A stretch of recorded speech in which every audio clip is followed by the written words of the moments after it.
Pumayag si Haring Darius sa muling pagpapatayo ng templo. Ika-6 na kabanata.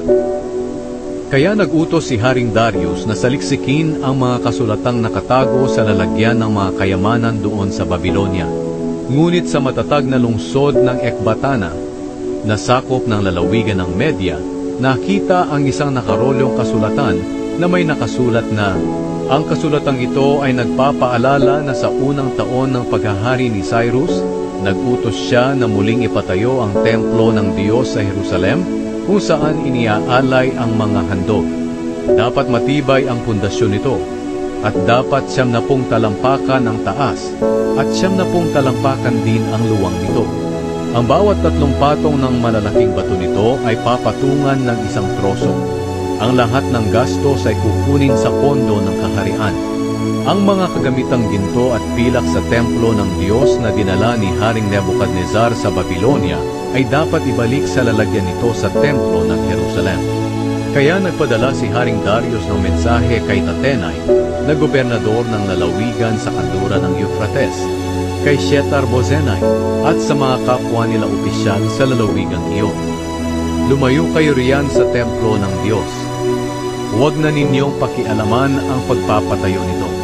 Pabayaan nyo na lang ang gobernador at ang iba pang mga tagapamahala ng mga Hudyo sa pagpapatayo nito sa dati nitong kinatatayuan. Iniuutos ko rin na tulungan nyo ang mga tagapamahala ng mga Hudyo na mabayaran agad ang lahat ng gastusin para hindi maabala ang pagtatrabaho nila. Kunin nyo ang bayad sa pondo ng kaharian na nanggagaling sa mga buwis ng lalawigan ninyo. Dapat niyong bigyan araw-araw ang mga pari sa Jerusalem ng mga pangangailangan nila, gaya ng batang toro, lalaking tupa, at batang lalaking tupang bilang handog na sinusunog para sa Diyos ng kalangitan, pati na rin trigo, asin, katas ng ubas, at langis. Dapat hindi kayo pumalya sa pagbibigay, para makapag-alay sila ng mga handog na makakalugod sa Diyos ng kalangitan, at maipanalangin nila ako at ang mga anak ko. Iniuutos ko rin na ang sinumang hindi tutupad nito ay tutuhugin ng kahoy na tinanggal sa bahay niya, at ang bahay niya ay gigibain hanggang sa wala ng bahagi nito ang maiwang nakatayo. Naway ang Diyos na pumili sa Jerusalem bilang lugar kung saan siya sasambahin, ang siyang lumipol sa kahit sinong hari o kaya'y bansa na hindi tutupad sa utos na ito at gigiba ng templong ito sa Jerusalem. Ako si Darius ang nag-utos nito.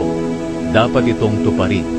Tinupad ni Tatenai na gobernador, Shethar-bozenai at ng mga kasama nila ang utos ni Haring Darius. Kaya patuloy na nagtrabaho ang mga tagapamahala ng mga Hudyo habang pinapalakas sila ng mga mensahe ng mga propeta na sina Hageo at Zacarias na anak ni Ido.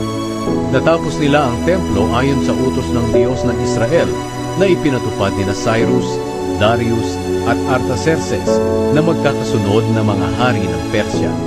Natapos ang templo ng 3 araw ng 12 buwan na siyang buwan ng Adar, ng 6 na taon ng paghahari ni Darius.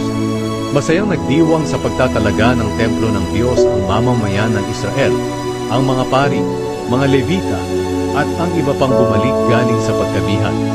Sa pagtatalagang ito ng templo ng Diyos, naghandog sila ng 100 toro, 200 lalaking tupa, at 400 batang lalaking tupa. Naghandog din sila ng 12 lalaking kambing bilang handog sa paglilinis ng bawat lahi ng Israel. Itinalaga nila ang mga pari at mga Levita sa kani-kanilang tungkulin sa templo ng Jerusalem, ayon sa nakasulat sa aklat ni Moises.